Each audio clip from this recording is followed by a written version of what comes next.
पूछे जाती है कि घर कब आओगे, कि घर कब आओगे, लिखो कब आओगे, कि तुम बिन ये घर सोना सोना है। संदेशे आते हैं हमें तड़पाते हैं, ये चिट्ठी आती है वो पूछे जाती है कि घर कब आओगे, कि घर कब आओगे, कि तुम बिन ये घर सोना सोना है। जोहार, अभी हम चेटे पंचायत में हैं, नगरी प्रखंड के रांची जिला का चेटे पंचायत में है।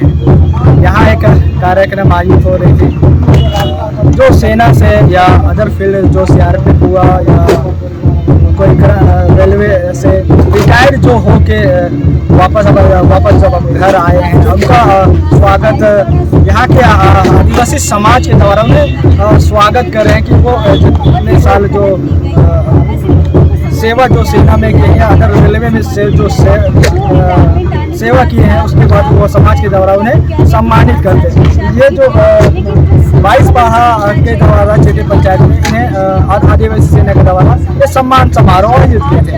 और यहाँ देखते हैं कि आए और बात करते हैं कि किस तरह से आदिवासी समाज के जो सेना से रिटायर्ड या कर्मचारी है या रेलवे के से कर्मचारी रिटायर्ड होकर आए हैं उनसे बात करते हैं कि किस तरह से उनका एक्सपीरियंस रहा, किस तरह से वो ट्रेनिंग लेके उनका और आज जो वापस समाज में वापस आते हैं और समाज में उससे उनका क्या योगदान है उनसे जानना चाहेंगे। मेरा नाम है सुबेदार निर्मल साहब, मैं नचियातो का रहने वाला हूँ और बिहार रेजिमेंट में 10 बटालियन में हमने नौकरी किया है और 1995 में हमने गया था और अभी रिटायर कल ही आया हूँ। तकरीबन हमने 28 साल 3 दिन नौकरी किया और इस नौकरी के दौरान काफ़ी उतार चढ़ाव आया है। और कहने से तो आर्मी है लेकिन आर्मी में इतना आसान नहीं है नौकरी करना। जो नौकरी करके आता है उनको पता चलता है कि एक्चुअली में होता क्या है। जो बंदा नौकरी आर्मी में कर लेता है उसके लिए हर चीज़ आसान हो जाता है और आर्मी एक ऐसा चीज़ है जो कि अनहोनी को होनी कर देता है। इसलिए हम जो भी चाहते हैं हमारे जितने भी नौजवान हैं वो उत्साहित हो और जाने का कोशिश करें।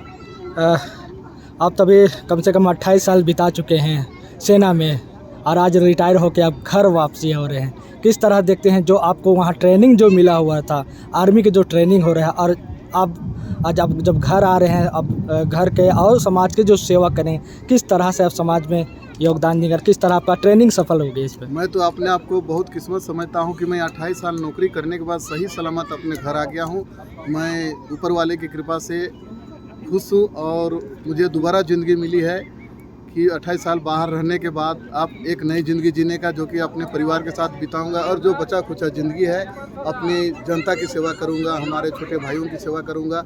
जहां तक हो सके जनता की भलाई के लिए मैं अपने आप को समर्पित करूँगा। एक बात आप भाषण पे बोल रहे थे कि अब हम यहाँ घर वापस आ गए हैं रिटायर्ड होके, अब जो नया नौजवान युवा हैं उन लोगों के लिए आर्मी में किस तरह से बहाली और वहाँ किस तरह आर्मी में नौकरी कर पाए, इसका आप काम करें, किस तरह से काम करें? मैंने 28 साल नौकरी किया और बहुत ही अनुभव के साथ नौकरी किया है। तो मैं अब नौजवान को ये मोटिवेट करता हूँ कि वो मेरे पास कांटेक्ट करें, मेरे पास आए। मैं उनको बताऊँगा कि ट्रेनिंग कैसे होता है, उसमें जाने के लिए क्या क्या कार्रवाई किया जाता है, कितना परिश्रम करना पड़ेगा, कितना वेट चाहिए, कितना हाइट चाहिए, कितना वजन चाहिए, कितना रनिंग करना पड़ेगा। मैं उनको सभी तरह का ट्रेनिंग दूंगा और कोशिश करूंगा कि वो आर्मी में जाए और देश की सेवा करे। मेरा नाम सोमनाथ लिंडा है और सूबेदार ऑनरी कैप्टन से रिटायर हुए हैं 18 बिहार रेजिमेंट से।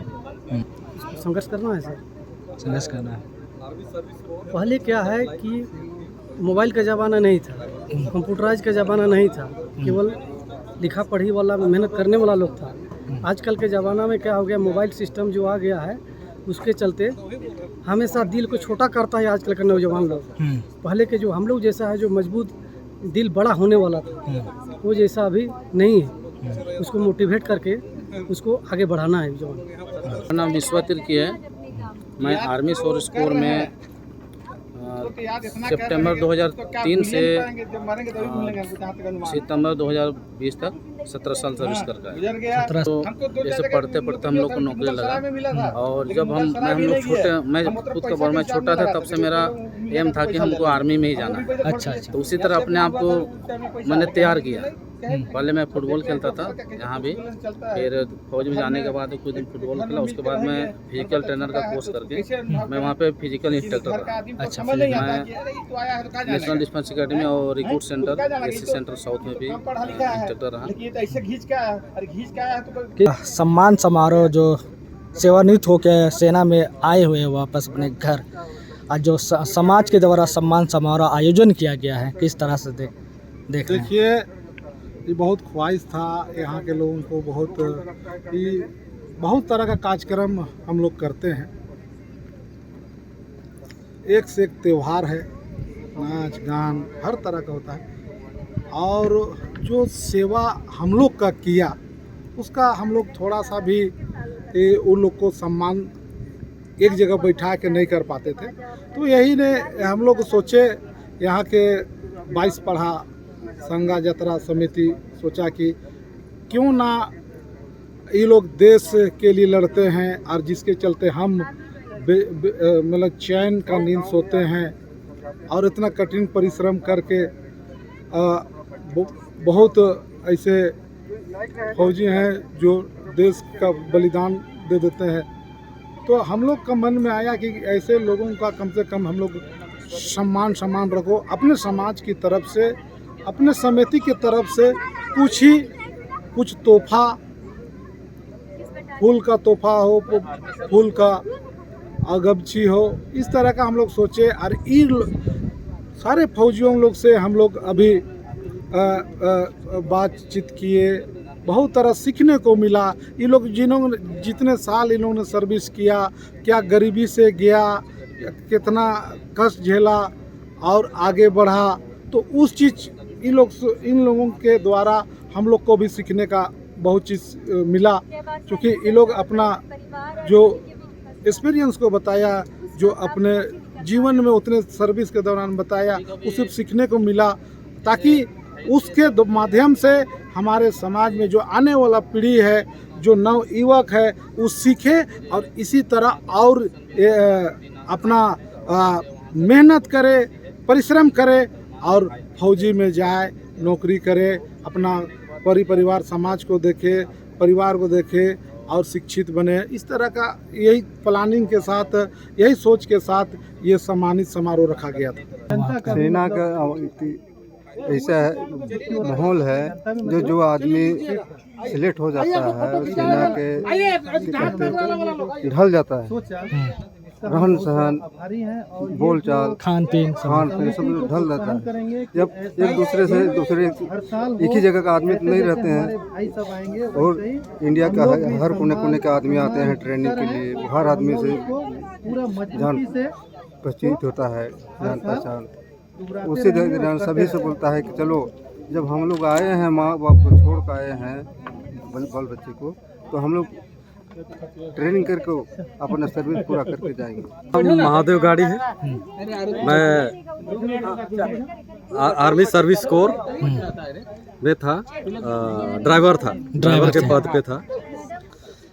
फौज की ट्रेनिंग ऐसी रही कि सिविल में हो या फौज में, हर जगह बिल्कुल डट के कैसे रहना है ना, मानसिक रूप से भी मजबूत बना दिया जाता है, शारीरिक रूप से भी मजबूत बना दिया जाता है। तो वो इंसान, एक फौजी जो है, आर्मी जो होते हैं 22 साल 23 साल 28 साल या 14 साल जो भी रिटायरमेंट के आए हैं, वो समाज के लिए 18 साल 22 साल में जाते हैं देश का सेवा के लिए, और ये रिटायरमेंट नहीं हुआ है, समाज के लिए वो लोग की नई ज़िंदगी हुआ, वे नया ज़िंदगी जी रहे हैं, समाज के लिए जी रहे हैं, देश माने सोसाइटी में जी रहे हैं, बाल बच्चों के साथ जी रहे हैं। तो इसको हम यही कहेंगे कि इनको जो जीवन है उसको माने रिटायरमेंट ना कहा जाए, उनको नई ज़िंदगी बोला जाए, उनको एक समाज को आगे बढ़ाने के लिए जीना है, उनको अपने परिवार को आगे बढ़ाने के लिए जीना है।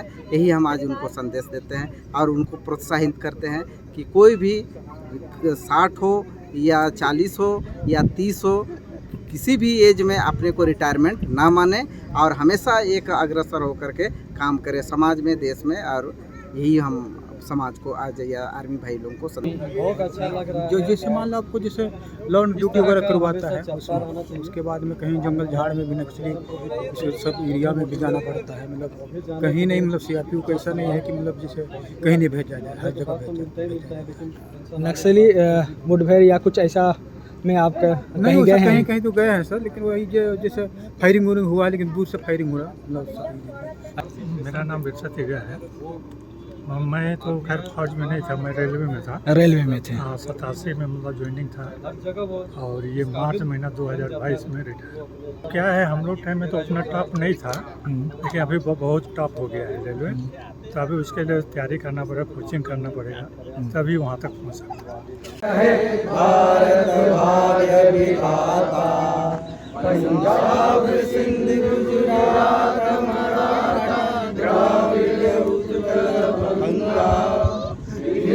हिमाचल यमुना गंगा उच्छल तरंगा, तब शुभ नामे जागे, तब शुभ आशीष मांगे, गाए तब जय गाथा। जन गण मंगल दायक जय है भारत भाग्य विधाता।